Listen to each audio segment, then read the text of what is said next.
మద్యం కుంభకోణం కేసులో ఛార్జ్షీట్లో జగన్మోహన్ రెడ్డి పేరు ప్రస్తావించడం, అతి త్వరలోనే మద్యం కుంభకోణంలో జగన్మోహన్ రెడ్డి అరెస్ట్ కాబోతున్నారనేటువంటి ప్రచారం జరుగుతున్నటువంటి నేపథ్యంలో వైఎస్ జగన్మోహన్ రెడ్డి ఆయన సతీమణి భారతీరెడ్డి ఆంధ్రప్రదేశ్ గవర్నర్ గారితో సమావేశం అయ్యారు.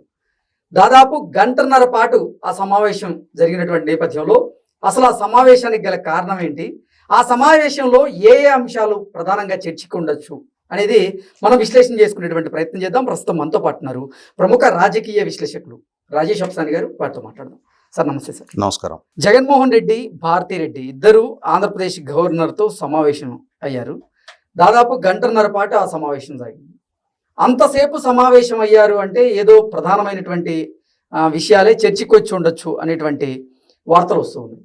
అసలు ఏంటి సార్ ఆ సమావేశానికి గల కారణం ఏంటి, ఆ సమావేశం వెనుక ఉద్దేశం ఏంటి అంటే ఏం చెప్తారు? ఇప్పుడు సహజంగా గవర్నర్ గారిని కానీ, రాష్ట్రపతి గారిని కానీ, లేదు రాష్ట్ర ముఖ్యమంత్రిని కానీ ఎవరైనా కలిసి బయటకు వచ్చిన తర్వాత, లేదు ఒక ముఖ్యమంత్రి ప్రధానమంత్రి గారిని కలిసిన తర్వాత అయినా సరే బయటకు వచ్చి ఈ అంశాల పట్ల మేము చర్చించడం జరిగింది, వారికి నివేదించడం జరిగింది, వారు దాన్ని పరిశీలిస్తామని చెప్పారు, అష్యూరెన్స్ ఇచ్చారు అనే ఫీడ్బ్యాక్ ప్రజలకు ఇస్తారు. ఇచ్చి తీరాల్సిన అవసరం ఉంటుంది. ఎగ్జాక్ట్లీ. ఇవాళ జగన్మోహన్ రెడ్డి గారు ఒక రాజకీయ పార్టీ అధినేత, శాసనసభ్యుడిగా ఉన్నారు. ఆయన రాష్ట్ర గవర్నర్ని కలవటాన్ని తప్పట్టాల్సిన అవసరం లేదు. కలిసే హక్కు ఆయనకుంది. కానీ కలిసే ప్రక్రియలో ఎందుకు కలిశారు అని చెప్పని ప్రజలకు విడమర్చి చెప్పాల్సిన బాధ్యత కూడా ఆయనకుంది. కానీ మీడియాకి గవర్నర్ గారికి, జగన్మోహన్ రెడ్డి గారికి వ్యక్తిగత సంబంధాలకు ఆస్కారం లేదు. రాజ్యాంగ పరిరక్షకుడుగా గవర్నర్ గారు వారి విధులు వారు నిర్వహిస్తూ ఉన్నారు. రాజ్యాంగ పరిరక్షకుడిని కలిసిన సందర్భంలో ఏ అవసరాల నిమిత్తం ఏ అంశాలను ప్రస్తావించడం కోసం కలిశారు, ఏమి చర్చించారు అనేది 100% చెప్పే తీరాలి. అవును. ఇక్కడ ఎందుకు చెప్తున్నాను అని అంటే, జగన్మోహన్ రెడ్డి గారు కూడా గత సంవత్సరం జూన్ 4 తారీఖు వరకు ఈ రాష్ట్రాన్ని పరిపాలించిన ముఖ్యమంత్రి. అంటే జూన్ 12 చంద్రబాబు నాయుడు గారి నాయకత్వంలో కొత్త ప్రభుత్వం ఏర్పాటు జరిగే వరకు కూడా ఆపద్ధర్మ ముఖ్యమంత్రిగానైనా సరే వారే కొనసాగున్నారు. ఓకే. అదే జగన్మోహన్ రెడ్డి గారు రాష్ట్ర ముఖ్యమంత్రిగా కొనసాగిన రోజుల్లో నాడు ప్రభుత్వోద్యోగుల సంఘ అధ్యక్షుడిగా ఉన్న కేఆర్ సూర్యనారాయణ గారు ఉద్యోగుల సమస్యల గురించి గవర్నర్ గారిని కలిసి ఒక వినతి పత్రం ఇచ్చారు అని చెప్పని జగన్మోహన్ రెడ్డి గారి ప్రభుత్వం ఆయన మీద క్రమశిక్షణా చర్యలు తీసుకుంది కదా. అవును. అంటే గవర్నర్ గారిని కలవాలన్నా, ఆయన దగ్గర అంశాలు ప్రస్తావించాలి అన్నా కూడా పారదర్శకత ఉండాలి. ప్రభుత్వానికి వ్యతిరేకంగా ప్రభుత్వోద్యోగి గవర్నర్ గారికి ఫిర్యాదు చేయకూడదని చెప్పని ఫీల్ అయ్యారు కదా. మరి ఇవాళ మీరు ఏ అంశాల గురించి ప్రస్తావించారు గవర్నర్ గారి దగ్గర? గవర్నర్ కార్యాలయం ఎటు ప్రకటించదు. గవర్నర్ గారిని కలిసిన వాళ్ళే చెప్తారు, మేము పలానా అంశం గురించి దరఖాస్తు ఇచ్చాం. ఇండివిజువల్స్ అయితే వాళ్ళ వ్యక్తిగత సమస్యలు అయితే చెప్పాల్సిన అవసరం కూడా లేదు. సార్, కానీ ప్రజా జీవితంలో పీపుల్స్ రిప్రజెంటేషన్ యాక్ట్ ద్వారా రాజకీయ పార్టీలు కొనసాగిస్తూ పార్టీ అధినేతగా కొనసాగుతున్న వ్యక్తులు, రాజకీయాల్లో ప్రజా జీవితంలో ఉన్న వ్యక్తులు తప్పనిసరిగా తెలియచేసే తీరాలి. ఇక్కడైతే ఇంకొక అంశం కూడా ఏంటి అంటే, సరే తెలియచేయలేదు, మరి ఏం జరుగుండొచ్చు అని చెప్పని ఎవరు ఊహకు వాళ్ళు విశ్లేషించుకోవచ్చుగా. ఇప్పుడు నేను ఈ అంశం గురించి కలిశాను అని చెప్పని చెప్పినప్పుడు ఆ ఇష్యూ కన్ఫైన్ అయి ఉంటారు. సరే, ఈయన నేను గవర్నర్ గారు ఆరోగ్య పరిస్థితులు వాకప్ చేయడానికి కలిశాను అన్నట్టుగా రాత్రి కొంత వివరణ ఇచ్చే ప్రయత్నం వాళ్ళ మీడియా సంస్థల నుంచి జరిగినట్టుగా వార్తలు ఉన్నాం. మనం చూసాం, మొన్న గవర్నర్ గారు సతీ సమేతంగా తిరుమల పర్యటనకు వెళ్ళారు. వారు చాలా ఆరోగ్యంగా ఉన్నారు. వారు తిరుమల శ్రీవారిని దర్శించుకున్నారు. అక్కడ సందర్శకులు వారిని కలిశారు. గవర్నర్ గారు ఆరోగ్య పరిస్థితుల గురించి బెంగళూరు నుంచి హడావిడిగా పరిగెత్తుకుంటూ వచ్చిన జగన్మోహన్ రెడ్డి గారు వెళ్ళి వాకప్ చేసే అవసరం లేదు. ఊరగారు మహాత్ములు అని చెప్పని బెంగళూరు నుంచి పడతా లెగుస్తా వచ్చిన జగన్మోహన్ రెడ్డి గారు వారి సతీమణి గంటన్నర పాటు గవర్నర్ గారితో స్పెండ్ చేశారు అని అంటే ఖచ్చితంగా ఏదో మతలబు ఉంటేనే కలుస్తారు. ఆ ఏదో మతలబు అనే దగ్గర కళ్ళ ముందు కనిపిస్తూ ఉన్న వాస్తవ దృశ్యం వచ్చేటప్పటికి మీ ఇంట్రోలో ప్రస్తావించినట్టుగానే మద్యం కుంభకోణం మీద దర్యాప్తు వేగంగా తరుముకుంటా వస్తుంది. సార్ ఇక బిగ్ బాస్ తలుపు తట్టడమే లేటు అని చెప్పని బిగ్ బాస్తో పాటుగా బిగ్ బాస్ సతీమణికి కూడా ముడుపులు ముట్టినట్టుగా ఆఖరికి ఆమె యాజమాన్యంలో ఉన్న భారతీ సిమెంట్స్ కార్యాలయంలో కూడా ఆమె వ్యక్తిగత ఫైనాన్షియల్ ఇష్యూస్ అన్ని పర్యవేక్షించే గోవిందప్ప బాలాజీ కార్యాలయంలో కూడా తనిఖీలు జరిగాయి. అంతిమ లబ్ధిదారులు భార్యాభర్తలే అని చెప్పని విస్తృతంగా ప్రచారం జరుగుతూ ఉంది. వీటన్నిటి నేపథ్యంలో నెక్స్ట్ మూవ్ ఏం కాబోతుంది అనేది ఖచ్చితంగా సిట్టు నెక్స్ట్ అరెస్ట్ ఎవరిని చేయబోతుంది అనేది కొంత చర్చనీయాంశంగా మారింది.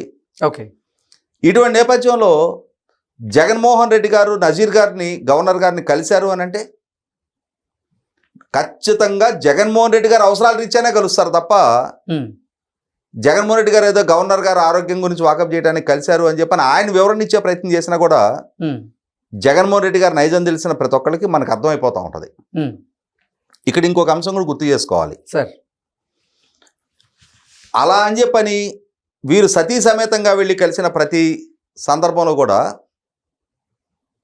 మనం గతంలో చూసాం. ఎన్వి రమణ గారు చీఫ్ జస్టిస్ ఆఫ్ ఇండియాగా వారు బాధ్యతలు చేపట్టిన తర్వాత సహజంగా తెలుగు వాళ్ళు ఆశించింది ఏంటి అంటే, ముఖ్యంగా తెలుగుదేశం శ్రేణులు ఆశించింది ఏంటి అంటే, జగన్మోహన్ రెడ్డి గారు ఎన్వి రమణ గారిని చీఫ్ జస్టిస్ కాకుండా అడ్డుకునే ప్రయత్నం చేశారు. చేశారనేది 100% వాస్తవం. ఓకే, ఆయన బాధ్యతలు స్వీకరించడానికి ముందున్న చీఫ్ జస్టిస్ గారికి ఈయన మీద ఫిర్యాదులు చేస్తూ లేఖ రాశారు, అధికారికంగా లేఖ రాశారు ముఖ్యమంత్రి హోదాలో.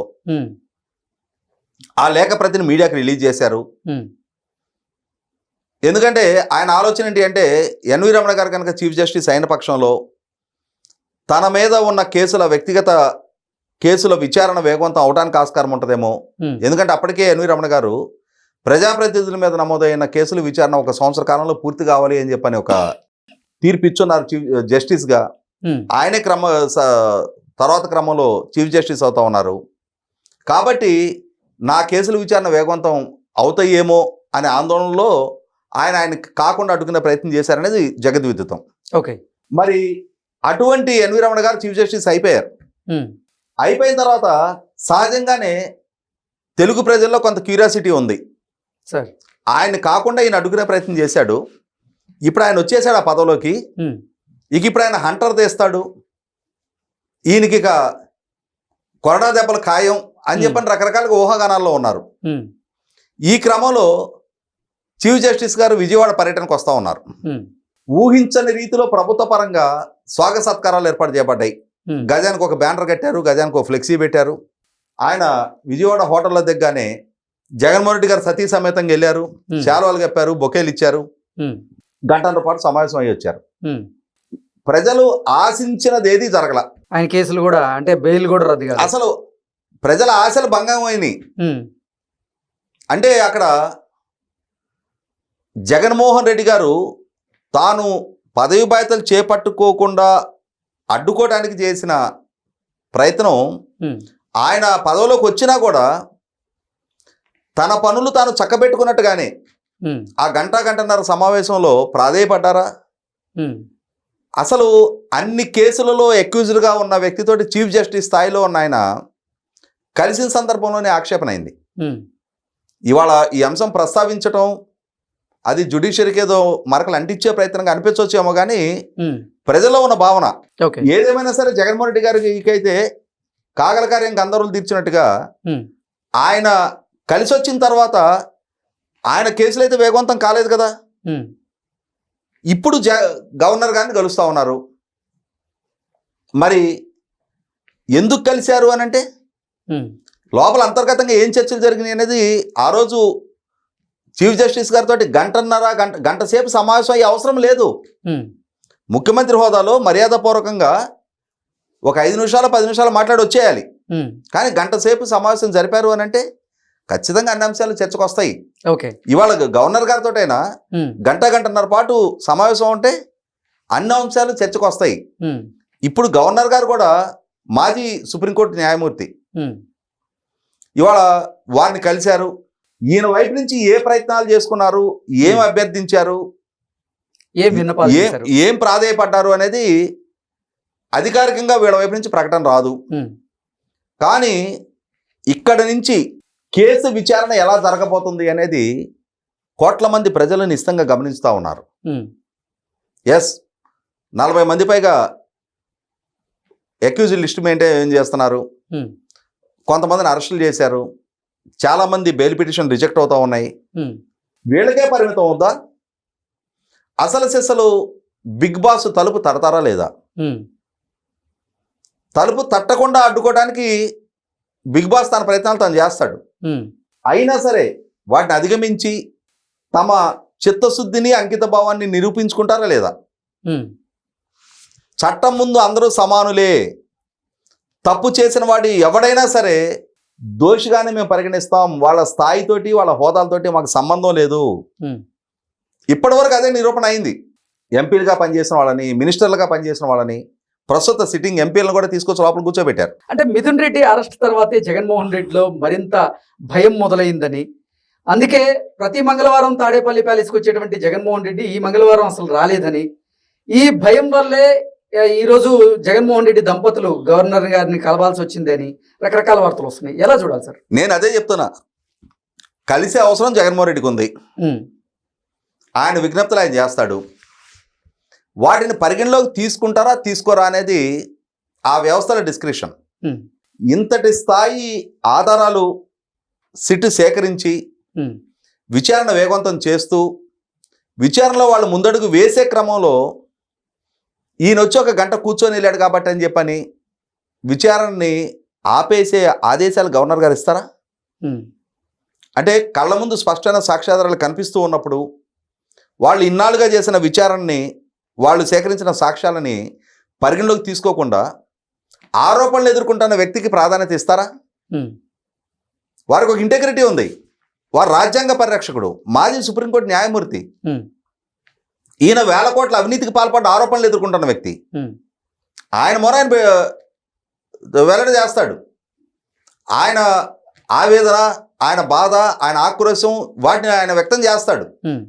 వాటిని పరిగణలోకి తీసుకోవాలా లేదా అనేది మెచ్యూర్డ్ స్థాయిలో ఉన్న, ఎందుకంటే సుప్రీంకోర్టు న్యాయమూర్తిగా రిటైర్ అయ్యి గవర్నర్ హోదాలో ఉన్న నజీర్ గారికి వారికి ఆ మంచికి చెడుకు మధ్య ఉన్న ఆ సున్నితమైన గీత గురించి వారికి అవగాహన ఉంది. ఓకే, కాబట్టి మాజీ ముఖ్యమంత్రిగా అపాయింట్మెంట్ అడిగారు, ఇచ్చారు. వీళ్ళు చెప్పుకునేది వీళ్ళు చెప్పుకొని ఉండొచ్చు. కానీ అన్ని సందర్భాల్లో అందరూ వాటిని పరిగణలోకి తీసుకొని వీళ్ళకి ఆ వెసులుబాటు కల్పిస్తారంటే కల్పించాలనే అనుకుంటున్నాను నేను. ఇప్పుడు ఈ సమావేశానికి సంబంధించినటువంటి ప్రభావం ఆ కేసు మేము పడేటువంటి అవకాశం ఉందా అంటే ఏం చెప్తారు? 100% ఉండదని అనుకుంటున్నాను నేను. ఓకే, అది మనకి ఒక 2-3 రోజుల్లో క్లారిటీ వస్తుంది. Okay, okay sir, thank you so much.